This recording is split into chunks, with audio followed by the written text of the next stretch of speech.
అండి ఈరోజు బజార్ నుంచి వచ్చేటప్పుడైతే పుల్లటి మామిడికాయ అయితే తెచ్చాను. ఈ సీజన్ లో ఇదే ఫస్ట్ టైం మామిడికాయ పప్పు చేయడం అనమాట. ఈ రోజే పప్పు చేస్తున్నాను. సీజన్ లో ఇంకా మామిడికాయలు కొన్నారా లేదా అని కామెంట్ సెక్షన్ లో కామెంట్ చేసేయండి. నేనైతే ఇంక ఈ సీజన్ లో ఫస్ట్ పుల్లటి మామిడికాయ అయితే తెచ్చాను అనమాట. ఇంకా ఈ సీజన్ లో ఇప్పుడిప్పుడే కదా వస్తూ ఉంటాయి మామిడికాయలు అయితే.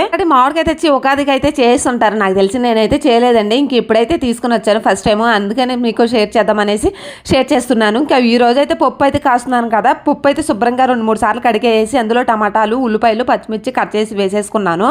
ఆ తర్వాత అయితే పుల్లటి మామిడికాయ చెక్కేసాను కదా, చక్కగా వాష్ చేసి చిన్న ముక్కలుగా అయితే కట్ చేసుకుంటున్నాను అనమాట. టెంక్ ఉంటుంది, చాలా జాగ్రత్తగా అయితే కట్ చేయాలి. ఎందుకే ఇంకా మామిడికాయ పప్పు చేసుకున్నారా లేదా కామెంట్ సెక్షన్ లో కామెంట్ చేసి, చేసుకోకపోతే ఒకవేళ తొందరగా అయితే చేసుకుని తినేసేయండి. సూపర్ అంటే సూపర్గా ఉంటుంది అనమాట. నా స్టైల్ ఈ రోజు మామిడికాయ పప్పు ఎట్లా చేస్తున్నాను అనేది చూసేయండి. మరి విషయానికి వస్తే ఇంకా పొద్దున్న మా పిల్లలు అయితే స్కూల్కి అయితే వెళ్ళిపోయారు, రెడీ అయిపోయి. ఇంకా టిఫిన్ బాక్స్ లో పెట్టేసి పంపించేసాను అనమాట. ఇంకా 12:30కి అట్లా వచ్చేస్తారు. ఇంక ఈ లోపు వాళ్ళు వచ్చేసరికి వాళ్ళకి ఇష్టమైన పప్పు అయితే కాచేద్దాం అనేసి ఇంకా ఫిక్స్ అయిపోయాను అనమాట. అందుకనేసి మామిడికాయ శుభ్రం కట్ చేసి చిన్న ముక్కలు కట్ చేసి అందులో ఉల్లిపాయలు, పచ్చిమిరకాయలు వేసేసుకున్నాను.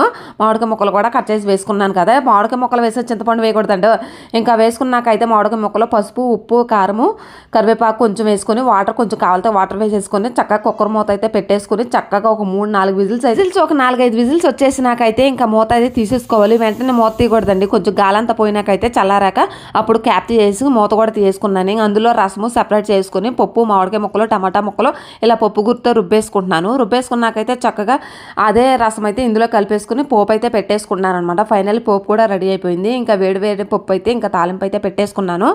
సో సింపుల్గా అయితే ఇంకా మామిడికాయ పప్పు నా స్టైల్ ఈ విధంగా అయితే చేశానండి. చాలా చాలా బాగా కుదిరింది అనమాట. ఇందులో అప్పడాలు, ఆమ్లెట్ ఏదైనా వేసుకోవచ్చు, మీ ఇష్టం అనమాట. ఓకేనండి, వీడియో నచ్చితే లైక్ చేసేయండి. By by.